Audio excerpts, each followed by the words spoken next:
Okay, ये question है, air लिखा हुआ है जून 2012, पेपर 13, क्वेश्चन नंबर 10। इस क्वेश्चन को करने से पहले ये समझ लें कि जो पुली के रिलेटेड क्वेश्चन होते हैं उसमें उसको हम एक सिस्टम कंसीडर करते हैं। मींस हमने इन दोनों मोशंस को कंसीडर करना पड़ेगा, पुली के एक तरफ और पुली की दूसरी तरफ। पुली को भी ये देखना पड़ेगा either it is frictionless and और इट हैज सम फ्रिक्शन, ये हमें जरूर देखना है। तो इस क्वेश्चन को करने से पहले ये दो बातें थी जो को जरूरी थी। ठीक है, कहा गया है कि इसका आप ये बताना है कि किस वेलोसिटी से, क्या स्पीड से जो पर्सन है ये ऊपर गया है। ठीक है, सो we will first consider the system net force. So system net force will be the weight of the barrier minus the weight of the man. So इसमें given किया है कि आपको acceleration due to gravity you may take 10 meter per second square. So I took 10 meter per second. So 120 multiplied by 10, it's 1200 minus 800, 400 Newton. मेरे पास resulted force आ गया, net force. System का net मास देखे जाएंगे तो ऑब्वियसली दोनों मास काउंट होंगे, mass of the barrier plus mass of the man, तो 120 plus 8 is 200। So the system's net acceleration will be a over f upon m, which 400 over 200, which is 2 meter per second square। Systems की हम net height देखेंगे, ये इसका tricky part है। Tricky part ये है कि ऑब्वियसली जब एक चीज नीचे आ रही है और दूसरी ऊपर जा रही है, राइट, और उनके दरमियान का डिस्टेंस h है, तो जब इस बैरियर ने अपना हाफ डिस्टेंस जो है वो कवर किया होगा, इसने अपना हाफ डिस्टेंस कवर किया होगा, तब जाके इसका जो बैरियर का जो बॉटम है और मैन का हेड है वो टच करेगा, राइट। तो that means we need to take half of it. So h जो है वो आपके पास 18 गिवन है, तो 18 डिवाइड बाय 2 इट्स 9 मीटर। यानी कि एट द टाइम जब ये दोनों एक दूसरे को बिल्कुल मीट कर रहे होंगे तो उस वक्त 9 मीटर का डिस्टेंस ट्रैवल किया होगा, ट्रैवलिंग हुई होगी, तो रिलेटिव हाइट है ये। उसके बाद जब आपने इक्वेशन से 2s is equal to v square minus u square का फॉर्मूला यूज किया तो you will get 6 metre per second.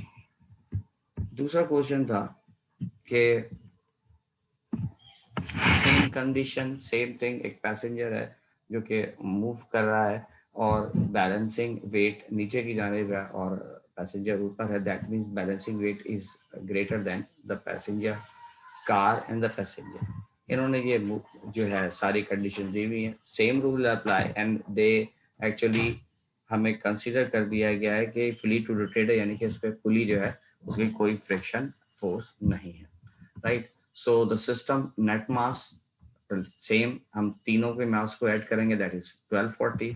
System net force मालूम करने के लिए ऑब्वियसली अगर बैलेंसिंग वेट नीचे आ रहा है और पैसेंजर कार और पैसेंजर ऊपर जा रहे हैं, दैट मीन्स बैलेंसिंग वेट ज्यादा, तो 640 इंटू 10 400 520 उसको हमने कंसिडर किया, तो that will come again 400 Newton. तो सिस्टम नेट एक्सेलरेशन के लिए आपने 400 डिवाइड बाय 1240 आपके पास आ गया 0.3 मीटर पर सेकेंड स्क्वायर। ख्याल रहे कि अगर फ्रिक्शन फोर्स होती, पुली का अगर कोई फ्रिक्शन होता तो हम उसे भी ऐड करते अपने नेट फोर्स में।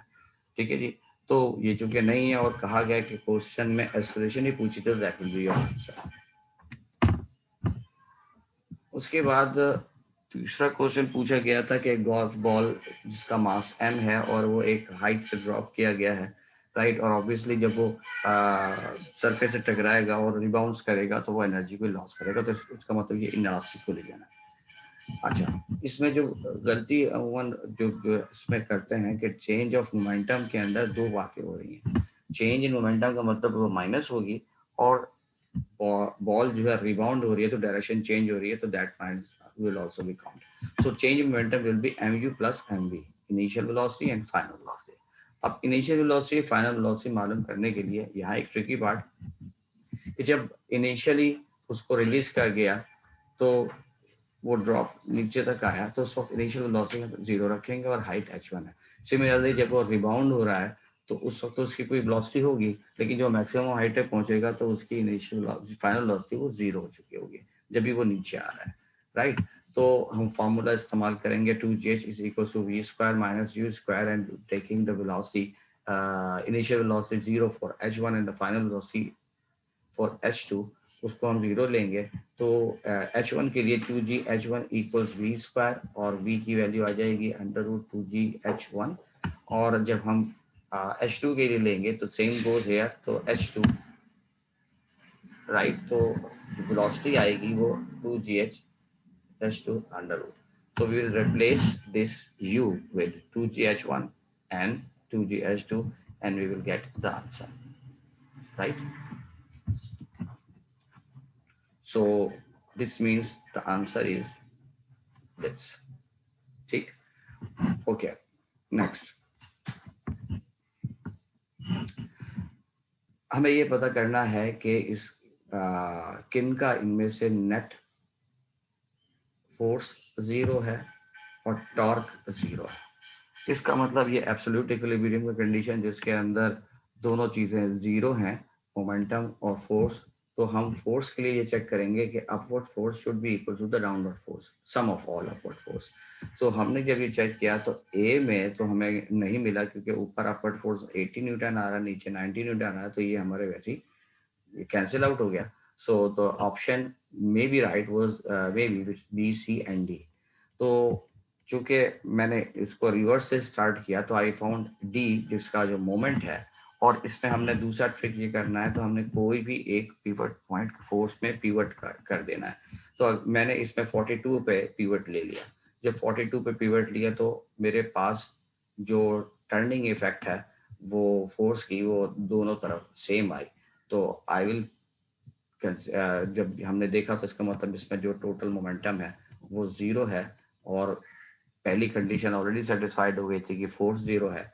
तो option D is the right answer. उसके बाद ये जो क्वेश्चन है, इस क्वेश्चन को हम कुछ इस तरह से लेते हैं कि kinetic energy is equal to half M V square. हम जानते हैं by taking, if we take mass जो कि कांस्टेंट है और 1/2 ऑलरेडी कांस्टेंट वैल्यू है, तो हम ये देखते हैं कि kinetic energy is directly proportional to v square, right. अगर मैं इसका ग्राफ प्लॉट करूंगा तो kinetic energy and v square is directly proportional, straight line आएगा। लेकिन यहाँ पर हमें काइनेटिक एनर्जी और वेलोसिटी को देखना है।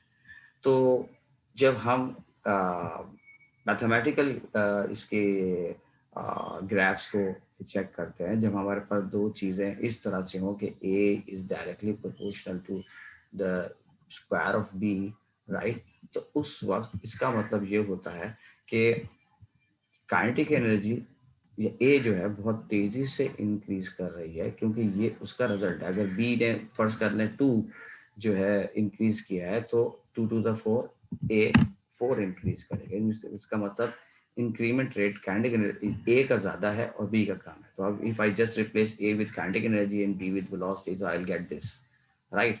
तो ऑब्वियसली जब इन्होंने हमें फैक्टर का 4 बताया तो हम इसका रूट लेंगे, राइट। इसका मतलब ये हुआ कि अगर ये 4 है, राइट, तो ये अगर मैं कंसीडर करूं कि 1/2m इसको मैं 1 ले लूं, तो ये और ऑटोमेटिकली 2 का स्क्वायर होगा तो ये 1 के बराबर होगा, राइट। तो इसका जो फैक्टर है वो इस तरह आ रहा है।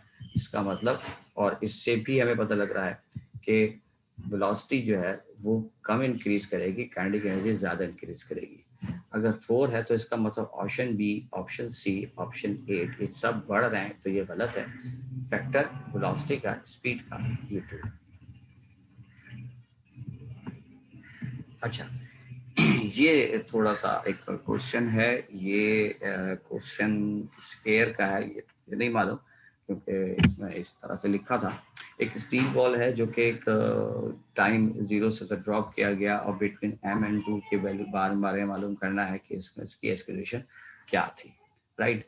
तो अगर हम मोशन m1 और m2 के बीच को कंसीडर करते हैं तो हमारे पास इक्वेशन है s is equal to ut plus half a t square, और ये m2 के ऊपर कंसीडर करूं तो वो h टोटल डिस्टेंस का जो है कवर करेगा, ut the velocity at the time t1 और हाफ ए टी स्क्वायर यानी कि at the time T2, right. तो ये इक्वेशन है, लेकिन प्रॉब्लम ये है कि इस वक्त जो इनिशियल वेलोसिटी है हम नहीं जानते, तो हम क्या करेंगे कि जो गिवन कंडीशन है टाइम 0 से स्टार्ट करेंगे, तो जो टोटल डिस्टेंस है वो h प्लस एक्स हो जाएगा प्लस हाफ, और इनिशियल वेलोसिटी जो 0 थी तो पहली चीज ऑटोमेटिक 0 हो गई, हाफ a t2 स्क्वायर, यानी कि एट द टाइम t2 ये इक्वेशन आ गई h plus x half a t square. अच्छा, अब चूंकि मुझे इस x को यहाँ से एलिमिनेट करना है, तो इसके लिए मैं अलग से इस डिस्टेंस को चेक करूंगा, उस डिस्टेंस को सिर्फ वही सेम इक्वेशन मैं अप्लाई करूंगा, x is equals to u t plus half a t square, u again 0 half a t one square, यानी कि इस वक्त टी वन की वैल्यू जब m1 पे था तो ये आ गई x। और अब मैंने क्या करना है कि इस x से इसको सब्ट्रैक्ट करना है ताकि ये वैल्यू निकल जाए जो मैंने इसको ग्राफी डाली थी। तो मैंने अपने मैथ्स के हिसाब से h plus x half a t square इसको सब्ट्रैक्ट किया, तो मेरे पास ये x डिस्क्रिमिनेट हो गया, और मेरे पास अब जो वैल्यू आई वो ये आई h is equal to half a t two square minus half a t one square. तो मैं अगर हाफ कॉमन ले लूँ, a कॉमन ले लूँ, तो that is t two square minus t one square. So in question में given answer question था कि एक्सप्रेशन के बारे में बताना है, तो मैं एक्सप्रेशन को एक साइड में रखूंगा, तो 2h is equal to a equals 2h upon t2 square minus t1 square हो जाएगा, विच इज ऑप्शन